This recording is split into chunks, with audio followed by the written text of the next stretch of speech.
एक परी आपल्या आकाशातले गाव सोडून पृथ्वीवर काही दिवसांसाठी वास्तव्यास येते. ती इथे येतेच मुळी आनंद वाटण्यासाठी.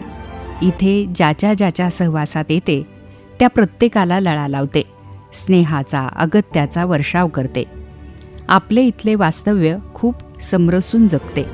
नवी कलाकौशल्य आत्मसात करते, नृत्य शिकते, चित्र काढायला लागते, लिहायला लागते, खूप वाचन करते, मनसोक्त भटकंती करते, बेकिंग करायला शिकते.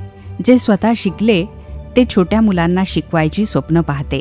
मात्र दुर्दैवानं तिची परत जायची वेळ येताच स्वतः चितारलेलं चित्र अर्ध्यावर सोडून निघून जाते.